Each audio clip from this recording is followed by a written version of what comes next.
La lutte contre Boko Haram s'invite dans la campagne présidentielle au Nigeria. Le chef de l'État nigérian, Goodluck Jonathan, a déclaré ce vendredi 20 mars espérer que l'armée reprenne d'ici un mois toutes les localités occupées dans le nord-est par Boko Haram. Je suis très optimiste. Nous n'aurons pas besoin de plus d'un mois pour reprendre tous les territoires tombés entre leurs mains.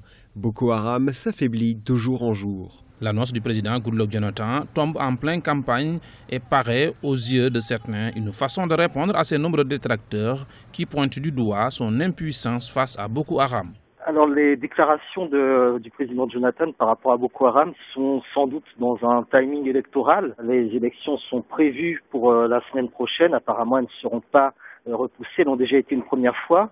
Et je pense qu'il s'agit aussi de rassurer la population, de l'appeler à aller voter, même si on sait que la population qui est concernée par Boko Haram est très probablement anti-Jonathan. Donc il s'agit aussi des personnes qui ne voteront pas pour lui. Donc il y a aussi tout cet aspect dont il faut tenir compte. Toutefois, sur le plan militaire, la secte islamiste a montré plusieurs fois sa capacité à rebondir, ce qui pousse de nombreux analystes à rester prudents, même si les résultats de la coalition militaire contre les islamistes sont encourageants.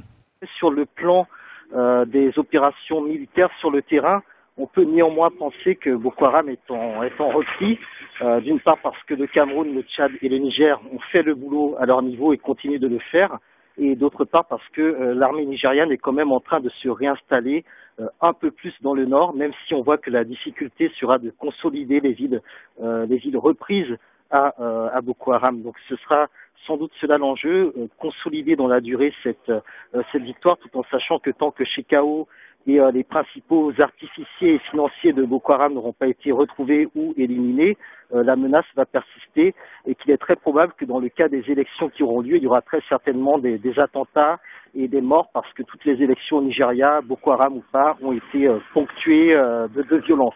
Plus de 36 localités ont été reprises des mains de la secte islamiste selon les autorités nigérianes. La présidentielle est prévue ce 28 mars 2015.